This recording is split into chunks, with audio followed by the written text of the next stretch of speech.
Renascença. Sagres, Lagos, Portimão. 98.6. Boa sexta-feira e é tempo para mais um Visto de Fora, como sempre, com Begonha Inigas, que está neste momento ainda calmamente a sentar-se, não veio de Espanha diretamente, e Olivia Bonamici. Olhamos para alguns dos assuntos que dominam a semana com a moderação de Sérgio Costa. Bem-vindos. Bom dia a todos. Bom dia. Bom Muito dia. bom dia. Olá, Bom dia. Olá, bom dia. Hoje começo por vos perguntar sobre um fenómeno planetário. Messi. Vamos falar de Messi. O astro argentino está a caminho dos Estados Unidos, do Inter Miami, frustrou expectativas quanto a um regresso a Barcelona. Ele, enfim, faz aquilo que Ronaldo não fez, eventualmente finalizar a carreira nos Estados Unidos. Olivier, tu que és um homem da informação desportiva, ficaste surpreendido? Um pouco, sim, um pouco. Eu achava que a escolha ia ser entre o Barça e a Arábia Saudita. E afinal, lá está, é a terceira via, é a moda da terceira via. Sim. E ele escolhia a moda da terceira via. E eu acho que tem muito a ver também eu acho que o coração dele estava para um regresso à Catalunha. Sim. Só que eu acho que havia um problema logístico, financeiro, enfim, vários problemas com a equipa do Barça. E depois é uma questão de opção de vida. Enquanto, por exemplo, a família de Cristiano Ronaldo, isto tem que ser respeitado, cada um é como é, não é? Mas a família de Cristiano Ronaldo considerou que não era um problema com o nível cultural, o nível do dia a dia, viver na Arábia Saudita. Mas para a família do Messi é diferente. E verdade seja dita, acho eu, falo por mim, se calhar para alguém habituado a viver na Europa, eu acho que viver em Miami é outra coisa do que é mais fácil. Claro, mais próximo, não é? Culturalmente mais próximo. Com todo o respeito para a Riada. Claro. Begonha, surpreendida por Messi não regressar à Espanha, no caso a Barcelona. O que é que isto pode dizer sobre as condições financeiras e também do futebol espanhol neste momento?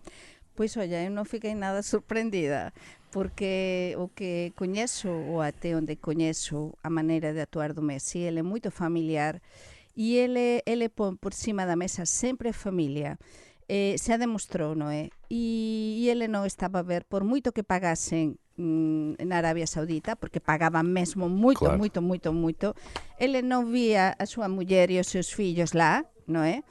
E Miami é Miami. Miami é uma maravilha. Viver em Miami é hoje agora mesmo. Uma maravilha. E fica... Begonha, já estiveste em Miami. Fica na América. É maravilhoso. Fica mais perto, ainda que fica muito longe, da Argentina. A qualidade de vida é ótima. Exato, e vai estar com uma equipa muito boa e está por trás o Beckham, não é? Portanto, estamos a falar de um fim de percurso muito interessante. Begonha, podemos dizer que é maravilhoso e surreal? Surreal, a francesa! Muito bem, já falamos deste fenómeno planetário Messi, que certamente finalizará a carreira nos Estados Unidos. E eventualmente vamos agora avançar para os assuntos que dominaram a atualidade europeia esta semana. Vamos a isso. O Visto de Fora é uma parceria Renascença Euronet, a rede europeia de rádios.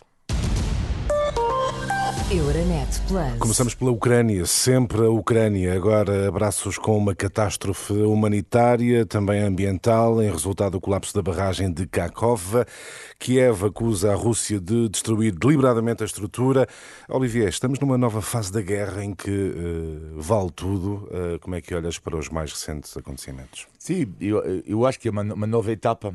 Bom, primeiro temos de ter cuidado porque é uma investigação em curso para saber realmente quem é que fez isto, esta monstruosidade, mas enfim, tudo indica que seja a Rússia, e faz-me lembrar de facto, para mim é uma nova etapa, uma nova fase da guerra, onde quase tudo é possível, e faz-me lembrar um pouco alguns episódios da Segunda Guerra Mundial. Sim, é um clássico, não é? Destruição de Sim, infraestruturas para travar o avanço de adversários. É isso, porque nós, infelizmente, estamos demasiado habituados a esta guerra. Isto é terrível, porque às vezes acontecem mortes todos os dias, não é? E quase não ligamos hoje em dia. É terrível dizer isto, mas é um pouco a verdade. E esta monstruosidade faz de nos, de repente, acordar novamente perante o horror que está a acontecer. Mas como é que se apura, Olivier, a responsabilidade? Ainda não é claro, não é certo que tenha sido de facto o exército russo a fazer explodir a barragem. Como é que se apura a responsabilidade? Isto não sou eu que vou apurar. Claro, evidente, nem eu, nem nenhum de nós. Não, mas é complicado. A pergunta é no sentido que será difícil, exatamente. Mas como é evidente, é sempre difícil, porque de qualquer modo a estratégia da Rússia é sempre a mesma, é nunca admitir nunca admitir quando há uma atrocidade cometida nesta guerra, nunca, massacre, busca, nunca assumiram, nunca, oficialmente nunca assumiram, tudo é para eles, ou é encenação, ou é a culpa dos ucranianos. Portanto, eu acho que vai ser a mesma estratégia por parte dos russos. Uma nova fase da guerra. Begonha, devemos, de qualquer das formas, equacionar que o colapso da barragem até pode ter sido responsabilidade da Ucrânia? É algo do que se está a falar moito estes días, non? Eu vi moitos noticiarios dos canais internacionais e, lóxicamente, tamén de Portugal e de España, e algúns militares ecuacionaban isto inicialmente, mas cada día que pasa estáse a avaliar isto, eu acho que mellor, con máis dados, e por moito cuidado, porque é verdade que as institucións europeas, é moito significativo, están a ter imenso cuidado, non é? E os nosos gobernantes dos diferentes países, aliás, ontem o ministro dos Negocios Estrangeiros español non falou claramente, non acusou claramente, non é, a Rusia, do que aconteceu na bagaxe, mas eu estive a ver un artigo moito interesante, unha información que saiu no El País, no xornal español El País, onde se fala e con fontes da Comisión Europea e de Bruxelas, podense ler esta información, os nosos ouvintes poden ler, onde precisamente se está a avanzar extraoficialmente que sin dúbida é da Rusia, non é? Como estaba a dizer, supostamente, non podemos dizer oficialmente, non é? Porque aínda non é oficial, mas en termos diplomáticos están a ter imenso cuidado os nosos gobernantes porque estamos nunha nova fase, como dixía Olivier, nesta guerra, nunha fase que vai ser, eu acho que ainda máis dura que a anterior, porque é unha fase de moito desgaste e agora ainda non sabemos quais que van ser as consecuencias disto que aconteceu na bagaxe. Porque a Europa está a enfrentar uma tragédia ambiental. Há também riscos nucleares. É também um teste à solidariedade europeia neste momento. É um teste e, sobretudo, porque estamos a ver que temos a central nuclear, non é? Que está ao pé, que agora estamos a ver as últimas informacións de hoxe de mañá e que está a chegar a agua, non é? Exato. E que todos eses muros de contención que en principio debían servir toda esa protección para evitar cualquier tipo de problema, non sabemos se van a aguantar, non sabemos as consecuencias e depois temos o tema das minas. Exato. Podem ser arrastradas do seu están a local ser original. arrastradas e o que dicen os especialistas é que estas minas non se desactivan con a agua. Ao contrario, que mantense tudo activo. E depois temos esta tragedia da que estabas a falar tú, a tragedia ambiental. Alén, para mí o pior de todo isto é, máis unha vez, todas estas persoas ucranianas e até neste caso da Rusia, do outro lado do río, uma zona de influência russa, exatamente, de influência russa e do pessoas. outro lado, não é? Estamos a ver estas pessoas damnificadas como consequência da guerra mais uma vez. Exatamente. Olivier, é também um teste à solidariedade europeia. Já tivemos ontem a cimeira NATO, o encontro NATO-Ucrânia, em que houve um apelo ao esforço solidário dos membros da NATO, mas é também uma prova, mais uma prova da solidariedade europeia para com a Ucrânia. Sim, é mais uma prova, mas eu diria que neste momento vai ser importante haver uma resposta, na minha opinião, da NATO. Agora, a resposta da NATO, quando eu digo de resposta da NATO, é em relação à Ucrânia, que é, dificilmente, a Ucrânia vai entrar na NATO a curto prazo. Agora, eu espero que a NATO tome uma decisão mais firme, que seria, por exemplo, o que é que fez Israel com os Estados Unidos com Israel neste caso, que é dar um apoio militar constante, logístico e militar constante, mesmo após o fim da guerra. Ou seja, tem que haver a garantia para os ucranianos. Claro que é um pouco complicado dizer já entrar na NATO, mas absolutamente oferecer condições de garantia, porque senão a Rússia vai voltar a acontecer. Isto não é um one shot, infelizmente, não é. É uma visão imperialista do mundo que tem absolutamente que ser travada. Mas há três coisas, eu acho que importantes também que temos de lembrar.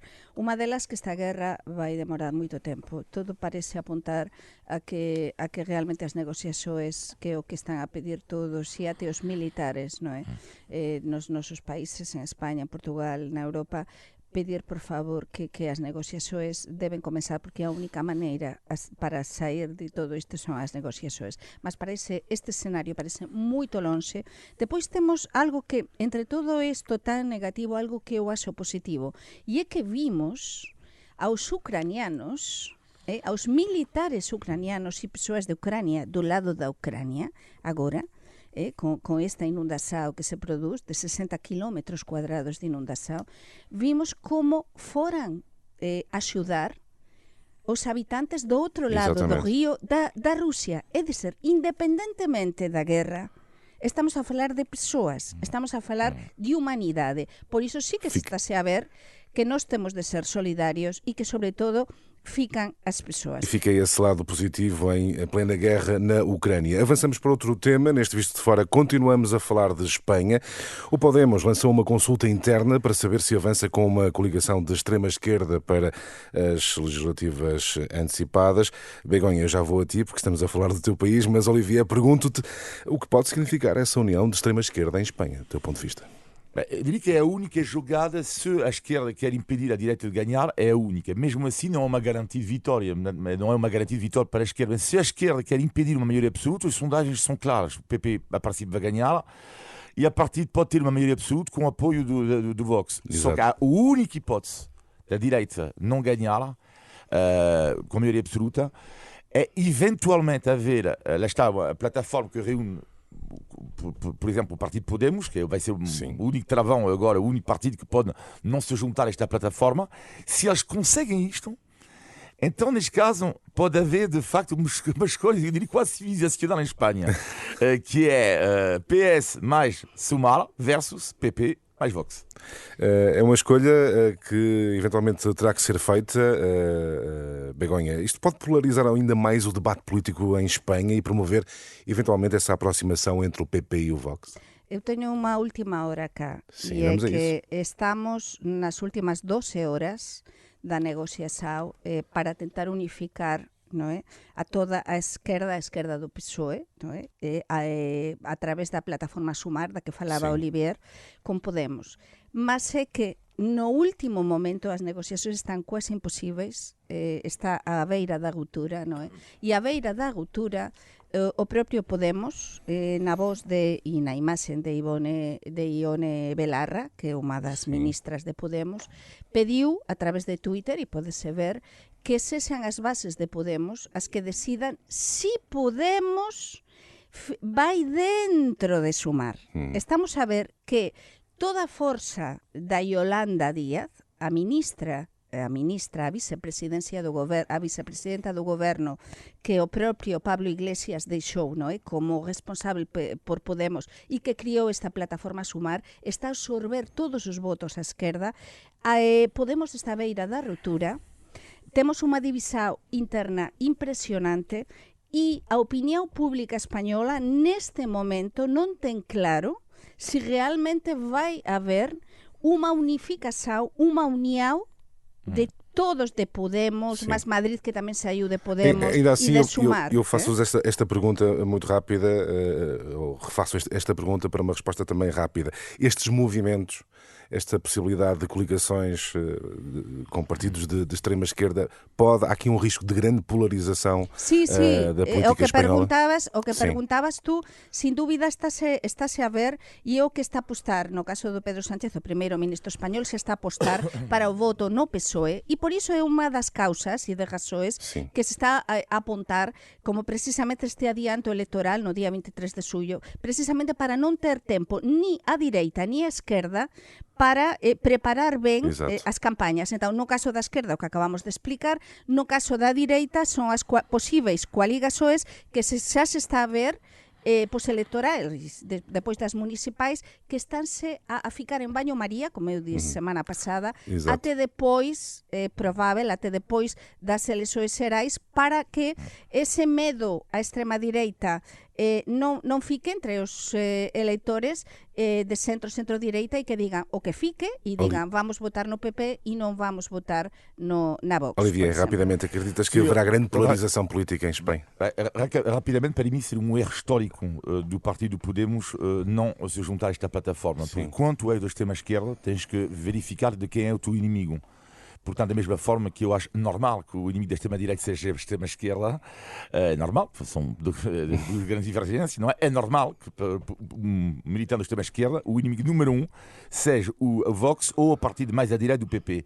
E a única forma, repito, que a esquerda não perca as eleições é a união. É a única forma, e mesmo assim pode não ser suficiente, mas se há uma possibilidade, é apenas e só através da união. Muito bem, está assim feita a análise aos assuntos europeus. Vamos avançar para a atualidade nacional. Vamos, e eu recordo que o Visto Fora é uma parceria Renascença-Euronet, a rede europeia de rádios. Euronet Plus. Milano. Zagreb. Bruxelas. Sofia. Riga. Euronet Plus, a rede europeia de rádios para compreender melhor a Europa. Por cá, greve e mais greve. Os professores continuam em protesto, põem em causa a realização de exames e as avaliações. Também os funcionários não docentes estão em greve esta sexta-feira. Muitas escolas poderão não abrir. Olivia, continuo contigo. Visto de fora, do teu ponto de vista, foram ou não ultrapassados limites ou justifica-se este clima de protesto contínuo na educação? É sempre o problema, porque é como uma greve dos comboios. Eles fazem greve dos comboios muitas vezes quando vamos de férias. Agora, É estão a fazer estes dias. Se a greve não chateia ninguém, tem menos hipóteses de resultado. Temos sempre pensar nisto, não é? Portanto, claro que isto é um pouco chato para as crianças, para as famílias, não é? Mas, no entanto, sim, eu acho que há, para uma pequena parte, visto de fora, o meu filho está na escola pública e fico sempre escandalizado com o facto de ele estar de férias já início de junho. Isto é uma coisa que eu não entendo. Portanto, início de junho até meados de setembro. Já está de férias? Sim. Não, É muito tempo, não é? É surreal. Antigamente chamavam-se férias grandes. Surreal. Exatamente. Olivia, no meu tempo eu entrava em outubro na escola, não era em setembro, era outubro. Sim. E desde junho também? Desde junho, Sim, final de junho. Final de junho, ok, Sim, bom. final Okay, de junho. final de junho, Meio de junho, outubro. sim. Final de junho. Mas já vimos que tu tornaste, foi por causa disso, não? Obrigado. Não, estou a brincar, Sérgio. Mas, bom, esta pequena parte feita, a pergunta que eu tenho aqui em relação aos professores, não é? Que é, eu conheço alguns, pessoalmente, que trabalham na escola pública, mas qual é a vantagem hoje em dia de ser professor? Sinceramente, qual é a vantagem? É que aumento de ordenado não há. Progressão de carreira não há. E mais, a questão das férias, que terão visto de fora, isto é engraçado no dia falam disso, mas assim, com todo o respeito para os professores franceses, não é? Mas também conhece, eles têm muito mais férias, em geral, do que aqui. E, portanto, férias têm 5 semanas aqui os professores. Portanto, aumento de ordenado zero, progressão de carreira zero. Mas qual é a vantagem hoje em dia? A vantagem é, eu também não percebo isto do que acontece em Portugal. Pronto, percebo como quase portuguesa que sou, mas visto de fora non se percebe, non é? Mas o que dicías, o que perguntabas, agora responde ao Sergio, mas o que perguntaba a Olivier, deixaba a pergunta, é que o único que lles faz avanzar con ser profesores é a vocación, porque os profesores maioritariamente son vocacionais e para mí é unha profesión maravillosa, e vou dizer maravillosa aquí máis outra vez, mas é unha profesión básica, maravillosa, importantísima na nosa sociedade e prioritaria. Mas pronto, que acontece en Portugal? Pois que eu moro cada 20 anos, isto é como o do comboio, como os avións. Vamos ver, aquí non temos solución para este tema. Sempre a falar da mesma coisa.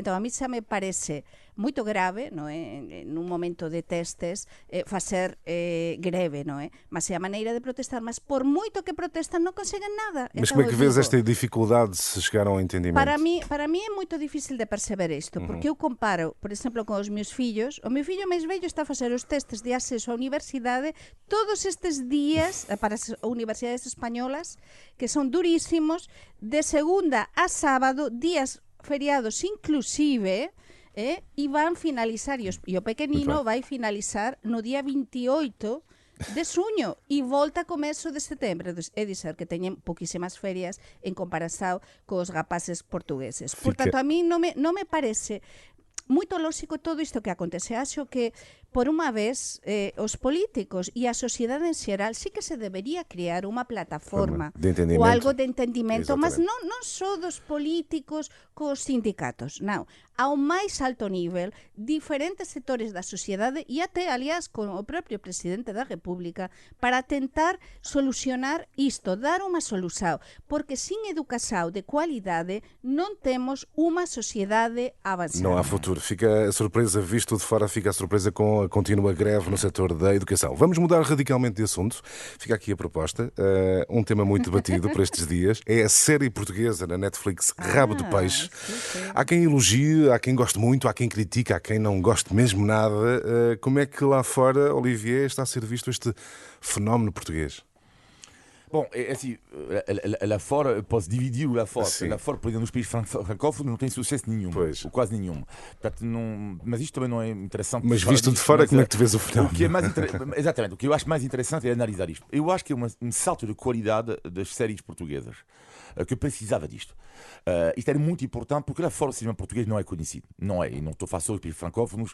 Ele é conhecido, o cinema português, por parte da elite. Sim, não é? Mas sim, ninguém sim, vai sim. ver que os cinemas, infelizmente. Manuel de Oliveira. Sim, mas já Sim, João isto é uma Canis elite. ganhou um prémio em Cannes também. Mas os cineastas portugueses lá fora têm pouca visibilidade. Bom, e isto é muito bom para o cinema português, de uma forma geral. É muito bom esse salto de qualidade. O que é também interessante é a questão do ego.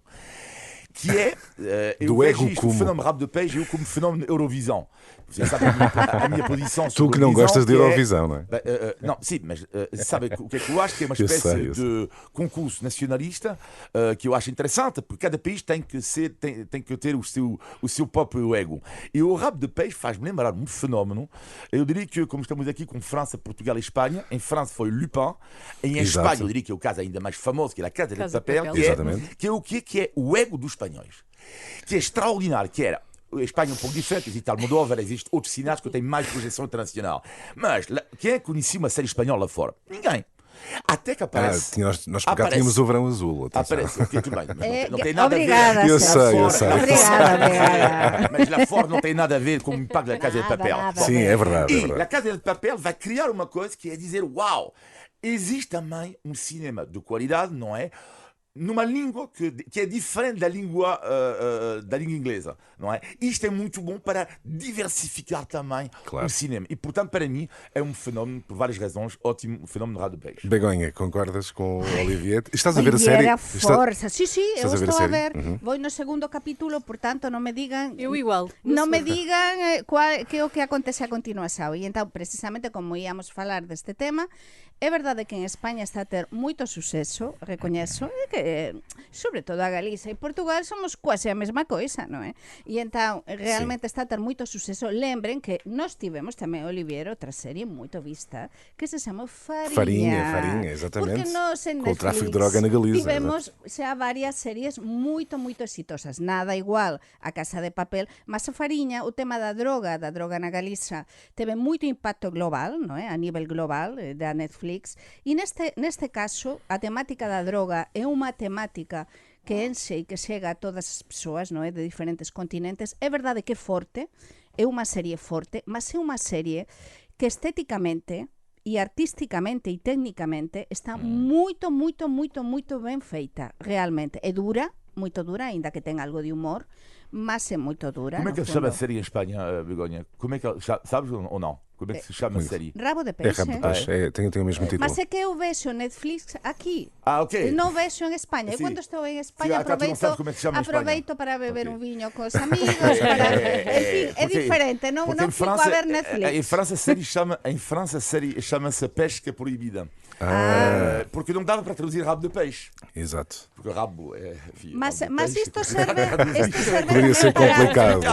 O que dicía Olivier, a diferenza, eu non concordo no que dicía, no caso de España sí que temos como acontece na França. Eu tamén gostei moito da serie que dicía Olivier da Netflix, non é? A ver si realmente poen máis episodios, mas neste caso en Portugal non é coñecida a industria, e a industria cinematográfica en Portugal é moito pequena. Isto pode de facto É isso. ajudar, Moito não é? pequena mesmo, a diferenza da española, onde xa temos varios Oscars, temos bastantes filmes conhecidos internacionalmente, é diferente. Agora pode Mas ajudar isto a dar pode esse salto. servir e ser un patamar importantísimo. Há moitos anos que se tentaba colocar unha serie na Netflix portuguesa, por iso unha salva de palmas Houve para os a série produtores, Glória, não é? Não teve, foi o impacto que está a ter não rabo de teve, peixe, exatamente. não teve. Muito bem, o nosso tempo está a avançar rapidamente e peço-vos também uma resposta sintética, peço-vos um olhar sobre os Santos Populares. Estamos em tempo de Santos Populares. Como é que alguém que vem de fora olha para os Santos Populares portugueses? Olivier. Bom, Calma, fascinante. podes respirar. Parece que ficaste a pensar na pergunta. Eu não sou, eu adoro, como eu sei que os próximos dias para mim vão ser um pouco complicados. Sou honesto. Eu diria que é fascinante por duas razões. Primeiro, porque mexe com todas as classes sociais.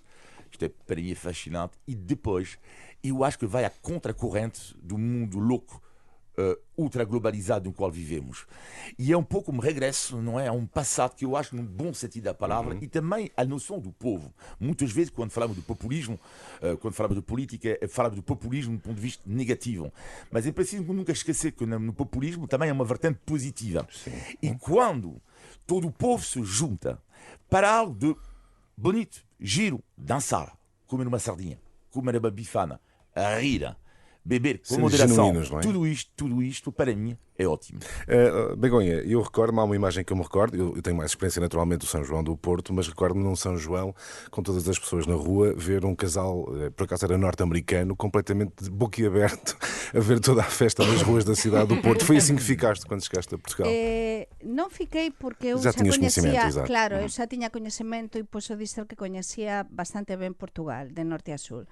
Mas neste caso, eu acho que este Santo Antonio, que eu teño de confesar cá, que este ano vou ter, eu non teño feriados, como saben, traballo entre España e Portugal e a miña sede fica en Vigo e teño de voltar, con moita pena, na segunda para traballar, non é? A Vigo. Pois. Mas vou comer a sardiña, vou ir Muito a bem. Alfama, vou usufruir dos Santos Populares neste fin de semana, porque neste fin de semana estamos de festa. Mas o que quero dizer é que os Santos Populares son xenuínos.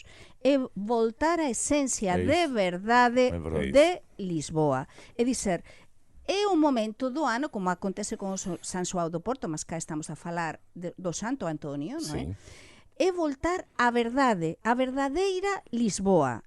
A Lisboa animada, a Lisboa, como dixía Olivier, sin diferenza social, que tanto podes encontrar a políticos, a persoas con moito diñeiro, a populares, Exato. a xovens, a persoas máis idosas, a estranxeiros, a portugueses, e todos a volta de ese xeiro a sardiña, esas músicas populares, Muito bem. ese viño, aínda que non se sea moito bon, os chouriços, o caldo verde, Estamos quase a que eu chegar à hora do adoro, almoço. a música, a dançar todos. Ou seja, o visto de fora também permite dizer uma coisa que sabe qual é a diferença de viver há 25 anos como o Begonha mais ou menos e viver aqui há 2 ou 3 anos para um estrangeiro, que é quando uma pessoa completamente chega aqui, diferente. cai na armadilha e nunca ir uma estratégia, nunca ir numa festa popular com fome. Pois. Já fui enganado tantas vezes que é assim, sabe, o que é que eu faço? Que é ótimo, acho eu, muitas pessoas fazem isto, que é eu como antes. Mas Claro, eso facía quando era Ninguém pensa assim. universitaria. Eu acho que ninguém Mas pensa eu assim. facía quando non tiña diñeiro e era universitaria, comía en casa. Eu como, não estou a dizer como em casa, como, por exemplo, numa tasca, barriga cheia, e a partir daí posso eventualmente comer sardinhas ou bifados, mas nunca com fome. Mas o que Muito temos de bem. falar na próxima semana, e eu estou a desafiar, é onde encontrar as mellores sardiñas que non sexan congeladas Fica o no Santo desafio. Antonio en Lisboa, Fica porque o o desafio. difícil é os que gostamos de sardiñas. Fica o desafio, Begonha. Onde que fica a mellor sardiña, onde Olivier, en que data? Muito bem. Estamos a avançar o nosso tempo. Chegou ao fim a análise desta semana que agora está a terminar. Sim, de rabo de peixe para rabo de sardinha. Agora vamos ao nosso índice de totalidade. Índice de Tugalidade. E de Santos Populares, agora mudando de tema, eu tenho aqui uma expressão portuguesa, como é normal, para saber se vocês, visto de fora, sabem o que é que significa, e a expressão é tirar o cavalinho da chuva. Ainda por cima hoje que está um dia Tirar o destes. cabelinho da chuva, Ai, já não ouvi conheço. Olivier e Begonha. Não, eu já ouvi falar disto, mas tirar o Olivier, cabelinho. tu que sabes, porque eu não conheço. Não, mas é assim. só Mas que- estás a pensar não, a ver batote, se não, mas consiga. o batote Estás eu aqui a conheço pessoas remangar. eu conheço pessoas, vizinhos meus que ouvem, ou amigos meus que ouvem o programa, e estou à espera de um SMS. Podes repetir, faz favor. É como quem quer ser milionário a Mas pedir isto ajuda ao como amigo. na Exato, escola exato, dos exato. meus filhos não podem ter o Cavalinho da telemóvel. Nós chuva, não podemos um ter amigo o pode-me telemóvel ajudar, cá. faz favor, não ninguém. Tirar o cavalinho da chuva, o que é que será? Qual é que é a primeira coisa que vos vem assim à cabeça? Tirar o cavalinho é pasar por exemplo, se tens un asunto importante que solucionar, tú pasas e dices, tiro o cavalinho da chuva e deixo aqui para outros. É quase isso. Ou seja, Quase, se eu quase. disser agora que se vocês acham que hoje vai fazer sol o dia todo, tirem o cavalinho da chuva porque vai chover. Ok. É mais assim. Nem E por penso acaso, nisso. e a história é muito engraçada porque diz-se que esta expressão veio do Brasil, do século XIX, quando uma visita era breve, o cavalo era deixado ao relento em frente à casa de um anfitrião. Se fosse demorar, o cavalo ficava num local protegido da chuva e do sol. Mas se o convidado só pudesse proteger o animal da chuva, ou seja, isto resumidamente, se a visita estivesse a correr bem, eu agora recebia-vos em minha casa, se estivesse a ser agradável, e se eu quisesse que vocês continuassem, eu dizia, olha, podes tirar o cavalinho da o chuva, não cavalinho sais da daqui tão chuva. cedo. Exatamente. Exato. E foi assim que ficou. Ok. E foi Ok. o índice de tugalidade. Mas olha, foi... Índice A Teresa de foi do- tugalidade. É Teresa grande, está a é começar grande. forte, É. está a começar forte a Teresa, nos está por muito difícil isto. E agora vamos aos negativos e positivos da semana, a começar com o negativo, Begonha. Mas que o é que negativo destacas? vou tentar mudar de cara, así de faz, porque realmente fico muito preocupada com o que está a acontecer agora com a TAP. Que raro, non é? Todos estamos preocupados. Mas como eu sou usuaria e costumo voar moitas veces, facer a ponte aérea entre Porto e Lisboa e Porto, pelo meu traballo na Galiza, entre a Galiza e Portugal, realmente estou preocupadísima por causa dos atrasos dos voos, por exemplo, de Porto para Lisboa. É moito habitual que non saian as horas. E depois está a acontecer unha coisa que eu teño de explicar cá, que é bastante mal que acontece. E é que, cando chegas a Lisboa, aterras en Lisboa, como me aconteceu no outro día, te deixan quasi na outra terminal do aeroporto, é dizer, que demoras máis tempo desde que saes do avião e saes mesmo do aeroporto, non é? Chegas á terminal, e pegas no teu carro ou están a túa espera para te levar a casa, demoras máis tempo. No outro día demorei como 40 minutos desde que saí do avião en Lisboa até que saí xa da terminal para ir a casa. Isto non pode ser. Se un voo dura, demoras 50 minutos desde Porto a Lisboa, isto non pode ser. Porque unha ponte aérea non chegan os avións e te deixan mesmo cun finger ao pé de un finger para poder rapidamente sair, porque unha ponte aérea é para ser rápidos. Claro. Então não percebo realmente isto. Então, Muito bem, isto e tu, fica aqui. Olivia? O meu negativo é mais não é bem um negativo, mas ontem fiquei triste porque eu tive que me ir embora de um sítio que eu adorei conhecer, que é uma terra chamada Terra de A dos Francos, que é a terra de João Almeida, de um ciclista português, e eu jurei-me um dia visitar esta terra. Foi ontem, foi um dia de festas populares. Vocês podem imaginar que foi um dia bastante animado, mas foi um acolhimento fora do comum, surreal, de uma simpatia, de uma genuidade incrível, e realmente foi um dia mágico. Eu não gostei do negativo, eu não gostei de me ir embora. Terrificado a fazer em Mas eu direto. estava É um a pensar negativo onde é que estava positivo. a Mas parte olha, É um negativo O negativo positivo. é que eu não queria me ir embora, mas eu pensei, olha, ao visto de fora. Mas sería bom ter cá o João Almeida, não é? Assim, olá João, como é que estás? Tudo bem? Bem, vamos então aos positivos da semana, Begonha. Pois os positivos, precisamente non pode ser outra coisa. Estamos en Lisboa, que os santos populares, non é? Que o Santo Antonio. Tantos anos eu escribía do preso da Sardiña para a Voz de Galicia, escribía do Santo Antonio, reportaxes do Santo Antonio. Non, agora vou, aínda que sexa este fin de semana, a disfrutar con a miña familia, facer unha Lisboa, como nos dissemos, que é sair de casa sin cargo. Comenzamos a andar por Lisboa. Comenzamos primeiro vamos a zona toda de Santos, por exemplo, o Madragoa, depois vamos a Alfama no domingo, por exemplo, ou vamos a Tegrasa, é dizer, nos mexer e estar com essa envolvência que é maravilhosa e que sais da tua casa uma hora e não sabes a que horas voltas. Ai, que boa não é? sensação, não é? Sim. Olivia? O positivo da semana é um livro que eu encontrei eu já sabia que ele ia estrear, mas na Feira do Livro, que é nas editoras Temes e Debates, autor da coordenação deste projeto brutal, Isabel Durmond Braga. E o livro chama-se A História Global da Alimentação Portuguesa. E é muito bom, porquê? Porque eu estava à espera finalmente de um livro que não falasse apenas das receitas de Portugal, que há vários. Agora, o que eu estava à espera é de um livro sobre a história. Porquê? Como? Porquê que se come cabidela? Porquê que, afinal, a cultura, sei lá, da feijoada? Como é que nasce? Nasce, tem muito a ver com a história.